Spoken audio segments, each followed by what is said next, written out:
bom com vocês? Vamos então seguir a nossa aula agora de História. Sextou! Lembra que eu falei para vocês que na nossa aula de Geografia, que a nossa aula de História seria hoje, sexta-feira? Então, pega o livro de vocês aí, tá bom?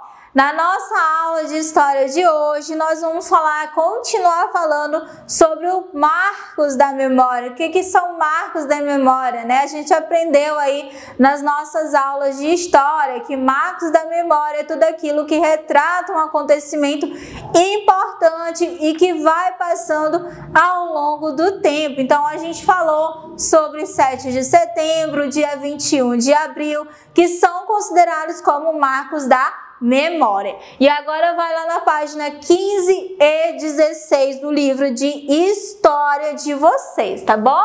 Vamos lá. O que são marcos da memória? Aí eu vou deixar antes disso a correção para vocês, tá bom? Das páginas 10 e página 11, tá bom? De História. Vocês vão verificar aí no livro de vocês, ok? O que são os marcos da memória, né? Tudo aquilo que trata aí sobre um acontecimento, e os marcos da memória podem estar em todos os locais, né? Podem estar aí nos nomes dos navegadores, podem estar nas estátuas, nas pinturas, em vários locais. As memórias de um povo, né? Como é que são guardados esses marcos da memória? Nas memórias da população, ou seja, a sociedade é que vai considerar aquilo como um marco da memória com o passar do tempo. Como são construídos, também foi o que nós vimos na nossa última aula de História. Através do quê? Através de pesquisas, através de deixar aquilo como realmente é. Ou seja, não aumentar aquela história, não diminuir aquela história, né? Dia 7 de setembro foi o que a gente falou na nossa última aula, considerada como marco da memória. Dia 21 de abril também, né? Dia de Tiradentes, também foi o que nós falamos na nossa última aula. Aí nos dias 13 de maio e 20 de novembro, como marcos da memória, olha só. No Brasil, a escravização dos povos africanos e afrodescendentes durante aproximadamente 350 anos deixou marcas profundas na sociedade brasileira. O dia 13 de maio de 1888 é um marco histórico, pois nessa data, por meio da Lei Áurea, milhares de pessoas se tornaram livres e a escravidão foi proibida no Brasil. A lei foi assinada pela princesa Isabel, filha de Dom Pedro II. É publicada no jornal mostrado a seguir. Aí a gente tem o jornal, né? Gazeta Notícias Brasil Livre, 13 de maio de 1888. Extinção da escravidão. Então, apresentando aí para vocês, né? Contudo, ele vai estar o seguinte, que após a escravidão ser abolida, os governos não fizeram nada para compensar os escravizados pelas violências sofridas ou para incluí-los aí na sociedade, né? Então, caracterizando aí, dias 13 de maio, 20 de novembro como marcos da memória. Então, aí ele vai caracterizar nessa imagem aí, que após a abolição da escravatura, muitas pessoas se negaram a empregar ex-escravizados, porque não queriam pagar um salário para um indivíduo que antes, olha só, para um indivíduo que antes trabalhava sem receber nada por isso. Por esse motivo, uma grande parte da população negra precisou trabalhar em empregos informais, recebendo trabalhos muito baixos. Então, para vocês observarem como é que se caracterizava a sociedade, né? Como se caracterizava essa sociedade naquele período, depois da abolição da escravatura, tá bom? Aí nós temos o dia 20 de novembro, o movimento negro. Olha só o que ele vai citar.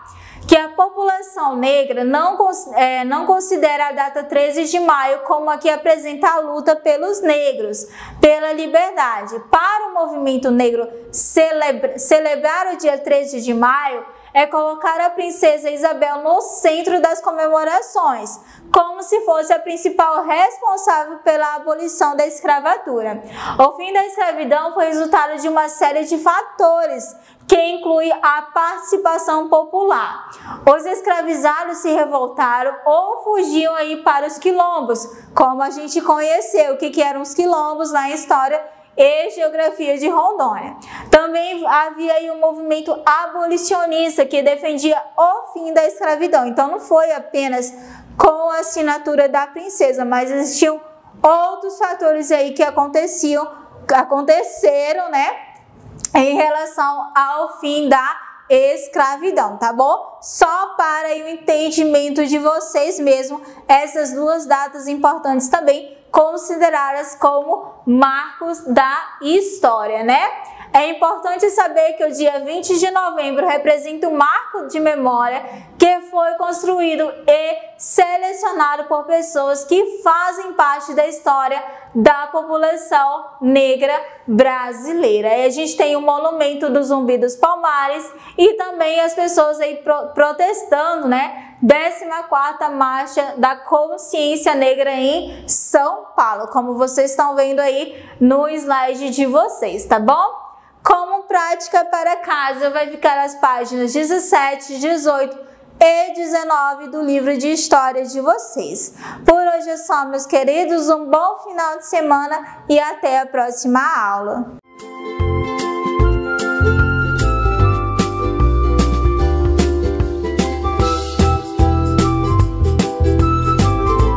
Olá, turminha do 5º ano, hashtag o quê?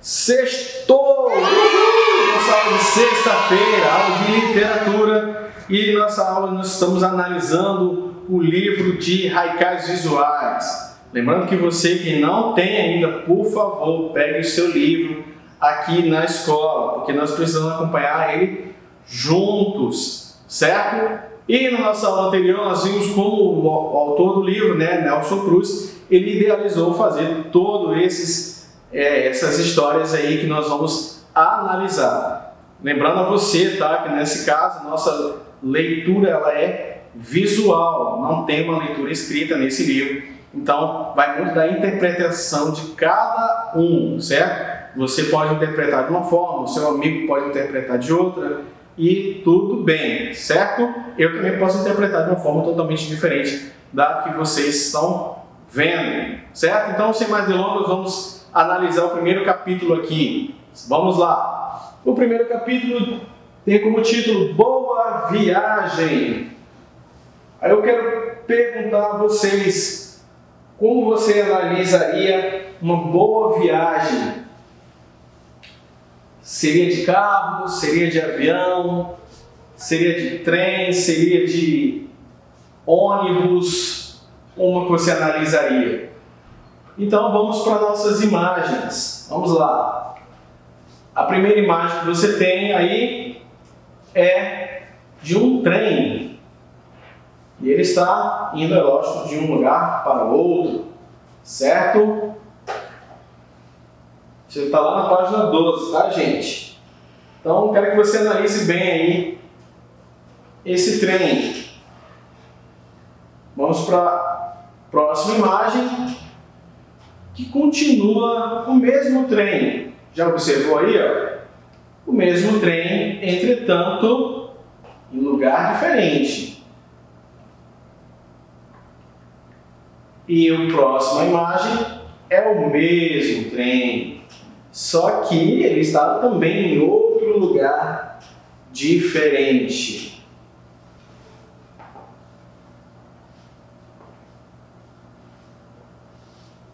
E aí, o que você achou dessas três imagens? Observaram aí que tem três imagens em ambientes diferentes, mas o objeto é o mesmo. E o título fala de boa viagem. Entretanto, somente há um trem aí nessas três imagens, lugares diferentes. E aí o que eu quero que você faça? Você vai pegar o seu caderno aí de literatura e você vai escrever a boa viagem que você imaginou, certo? E você vai analisar, colocar os seus pontos a respeito dessas três imagens. O que quer dizer o primeiro trem ali na natureza?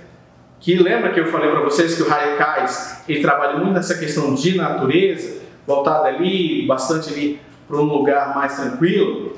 E já na segunda imagem você vê um trem ali no meio da cidade, que é essa imagem aqui, ó, certo? Você pode observar aí que o trem está no meio da cidade ali praticamente. Já na última imagem o trem está no céu. E aí, o que você pode analisar disso? Então eu quero que você escreva aí no seu caderno, lembre-se que é para colocar a data e nada de letra bastão, tá? Eu quero letra cursiva, certo, turma? Então é isso. Vamos finalizar com a nossa mensagem? Vamos lá? Mensagem de Ted Roosevelt, ele diz assim: faça o que você puder, onde estiver, com o que você tem. Então é isso, turma. Vamos finalizando. Um abraço virtual, bom final de semana. Até a próxima. Tchau, tchau.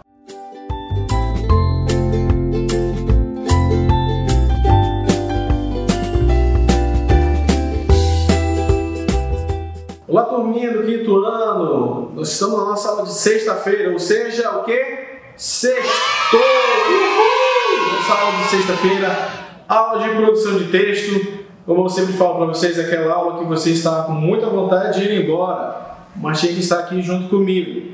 Entretanto, eu quero que você se lembre quero que você anote toda a nossa aula de produção de texto no seu caderno, com aquela letra cursiva do meu alfabeto que eu dei para vocês no começo do ano, certo? Anotando sempre a data também. Bem, na nossa aula anterior nós vimos as características do relato e na nossa aula de hoje nós vamos falar sobre a estrutura desse gênero, certo? Então, vamos conhecer ele, vamos lá? Vem comigo! Vamos aí lembrar aí as características, tá? Vamos lá! As características do relato pessoal são texto em primeira pessoa, verbos no presente e em grande parte no pretérito, no passado, caráter subjetivo, experiências pessoais, presença de emissor e receptor, narrar de forma breve um relato específico vivido por uma pessoa e suas consequências, reflexões, apresentar elementos básicos da narrativa, como sequência de fatos, pessoas, tempo e espaço. Vamos lá para a estrutura. Ainda não há uma estrutura fixa para a produção de um relato pessoal, mas é essencial estarmos atentos a certos pontos. Por exemplo, quem? Narrador que produz o relato. O que? Fato a ser narrado. Quando? Tempo. Onde? Local que ocorreu. Como? De que maneira aconteceu o fato. E por quê? Qual o causador do fato? Aí nós temos também título. Ainda que não seja necessário em todos os relatos, há alguns indicados com o título referente ao tema que será abordado. Tema. Primeiramente, é importante delimitar o tema ou o assunto que será abordado no relato pessoal. Seja um evento que ocorreu, uma fase da vida, uma conquista, uma superação ou até mesmo uma história triste. A introdução é um pequeno trecho que aparece as principais ideias que se deve relatar, que se quer relatar. Nessa parte é possível encontrar o local, tempo e personagens que fazem parte da narrativa. Continuando. Contexto.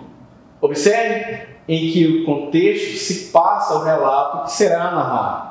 Fique atento à utilização dos tempos verbais no presente e no passado e ainda ao espaço, ou seja, o local que ocorrem os fatos. Personagens. Observe no seu relato quais são as pessoas envolvidas e de que maneira devemos mencioná-las no texto. Por exemplo, se elas são relevantes e fazem parte do acontecimento. Desfecho. Após apresentar a sequência de fatos, ordem dos acontecimentos, é extremamente importante pensar numa conclusão para seu relato, seja uma questão que surgiu com a escrita ou mesmo uma sugestão para que as pessoas possam enfrentar tal problema. Eu vou voltar aqui para que nós possamos analisar juntos. Vamos falando aqui do título. No caso aqui até sublinhei, não é necessário. Entretanto, é muito bom você colocar um título. Por quê? Porque quando você coloca um título, isso pode chamar a atenção de como será o seu relato. Já na questão do tema, que é o nosso segundo ponto, trata-se do quê? Vamos supor, se você pudesse tratar ali, vou dar um tema para você, vamos falar sobre educação. Aí você poderia citar o seu primeiro dia de aula, o seu ano letivo, e você poderia iniciar com um título, tratando o título a respeito do tema que foi abordado para vocês, certo? Já na questão da introdução, você iniciaria ali falando sobre como é que foi, tratando ali, eu imaginava que ia ser daquela forma, que ia se iniciar o ano dessa forma e assim tudo mais. Vamos para o próximo ponto? Vamos lá. A questão do contexto, ou seja, principalmente o local onde está sendo acontecido. Não somente o local, mas a situação, assim, a circunstância em que o personagem que está relatando, ele se encontra naquele momento. Com certeza, é lógico que o espaço, ou seja, o local, ele também é fundamental nessa parte. Porque dependendo do local onde a pessoa está, pode haver ali uma certa tensão dentro do relato que está sendo narrado. Outro ponto, os personagens. Esse ponto aqui também é muito fundamental. Por quê? Porque no caso, se você colocar um personagem que não vai, somente passou, entre aspas, foi um certo coadjuvante ali, não fez tanta importância, seria até um pouco desnecessário. Uma sugestão que você poderia tratar é colocar ali, o fulano passou, mas foi uma coisa muito rápida, ou seja, já iniciou, mas também já finalizou, não dando aquele ar, tipo assim, o que aconteceu com tal pessoa, o que ficou, então, ou seja, ficar aquelas perguntas, o que aconteceu a respeito com o personagem que você acrescentou. Por isso que você tem que analisar muito bem a respeito do relato, o que você pode acrescentar na sua história ou não. E por fim, um desfecho, gente. Tem que ter um desfecho. Professor, tem que ter um desfecho feliz? Como nós vimos nas características, não é necessário ter um desfecho feliz, tá? Não é um conto de fadas. Ou seja, nem sempre vai ter um final feliz. Entretanto, você pode dar um desfecho trazendo ali como você saiu daquela situação, seja uma situação boa ou seja uma situação triste, tá, gente? E trazendo para a pessoa que está recebendo aquela história, como ela poderia ter umas sugestões de, vamos dizer assim, de como se sair de certos lugares, entre aspas, ou circunstâncias. Certo, turma? Então, esses os pontos que fazem parte do nosso relato. Certo? Vamos para a nossa mensagem de hoje? Vamos lá? Mensagem que vem de Roger Crawford, que diz assim: ter problemas na vida é inevitável. Ser derrotado por eles é opcional. Então é isso, turma. Bom final de semana para vocês. Um abraço virtual do seu professor aqui e até a próxima. Tchau, tchau.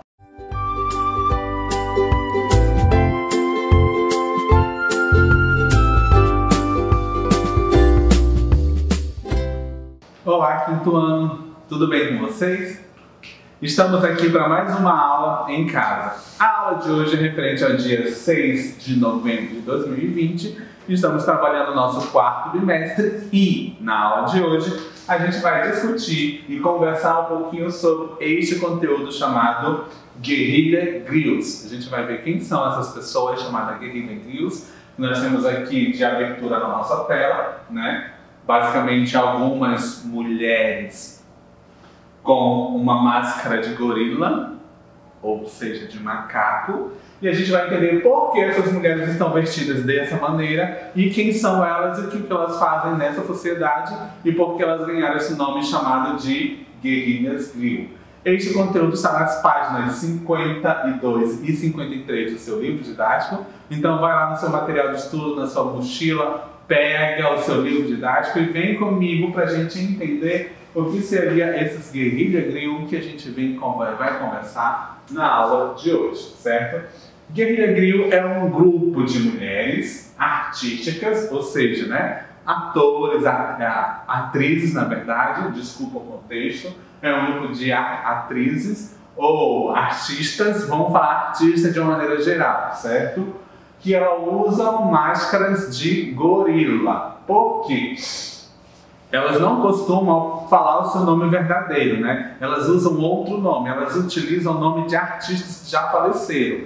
Então elas pegam os codinomes, a gente chama essa expressão de codinomes. Ela pega o nome de artista que já morreu e usa sendo para representar o seu personagem. Elas sempre vão aparecer nas suas reivindicações, nas suas manifestações, trajadas de máscara de gorila, certo?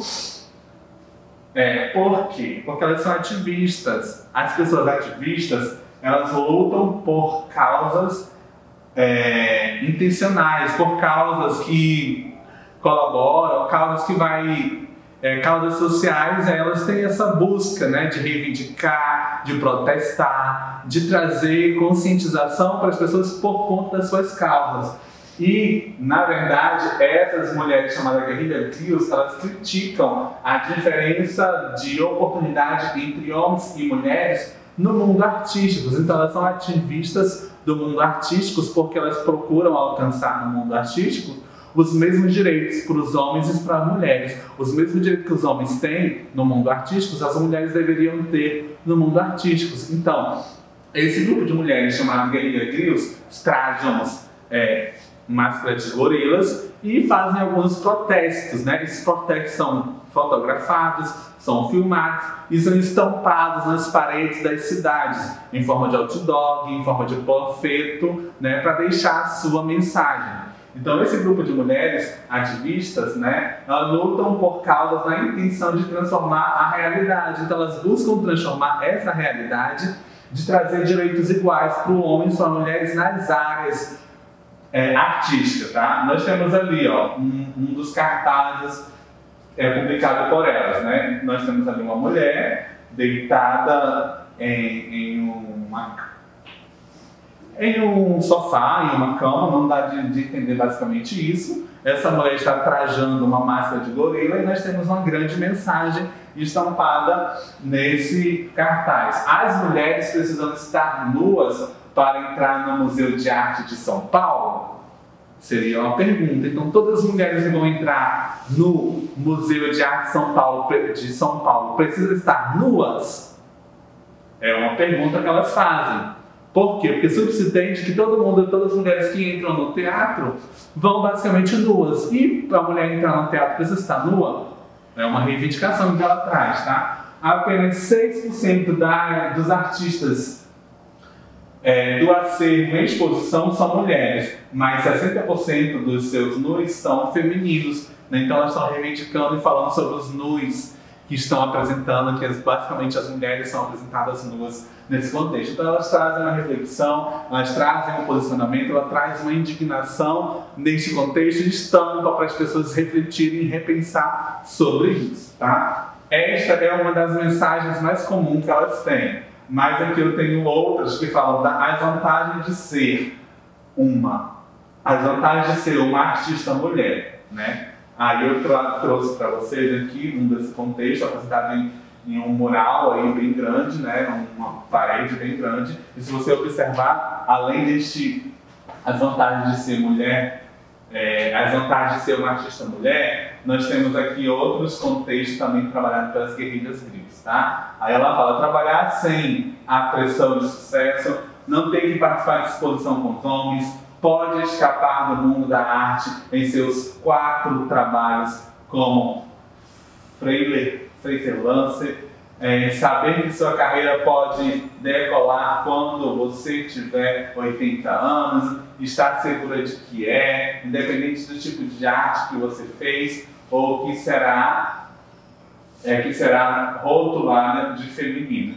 E assim ela traz um grande contexto crítico e social sobre a visão das mulheres. Então ela apresenta aí as vantagens de ser uma artista feminina dentro do mundo artístico, tá? Então nós vimos aí Guerrilha Grills, um grupo de mulheres com garra, com força, que lutam pelos seus direitos, que lutam pela igualdade social. E elas utilizam essas máscaras porque elas agem, né, camufladamente, não precisa saber quem são elas, mas sim saber que elas existem, que elas estão lutando por uma causa justa, certo?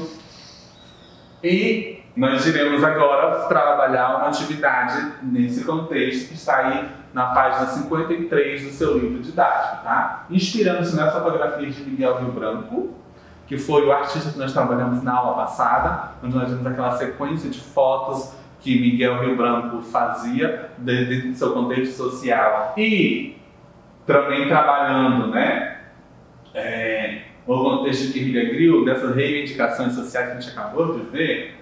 Você vai fazer uma fotografia, você vai fazer uma série de fotografias, tá? Seguindo as seguintes etapas. Você vai escolher uma causa social que precisa de mudança. Então você vai escolher uma causa social que precisa de mudança.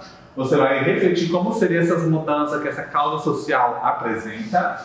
Você vai escolher um local para fotografar, para tirar suas fotografias sobre aquela causa, aquele problema social que você escolheu.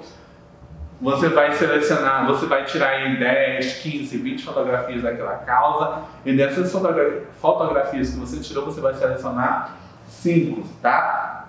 Nessas 5 fotografias que você retirou, que você selecionou, você vai elaborar um texto fazendo a defesa das causas que você está defendendo lá em cima, da causa social, e vai acompanhar com essas imagens. Então você vai trabalhar 5 fotografias, essas 5 fotografias, essa causa social que precisa de mudança, você vai elaborar um texto de como seria essa causa, ou uma mensagem para melhorar essa causa, tá? E aí você vai trazer essa apresentação na aula presencial ou no plantão Tira Dúvida. Basicamente vamos marcar no nosso plantão Tira Dúvidas, que eu vou estar lá disponível para sanar e para verificar qual foi a reivindicação que você fez por meio de texto e por meio de imagem de uma causa social que você elaborou. Se inspire bastante nas obras de Guerrilha Grill, tá? Nesse contexto de protesto, de ativismo, e também nas fotografias que você viu na aula anterior sobre o nosso artista chamado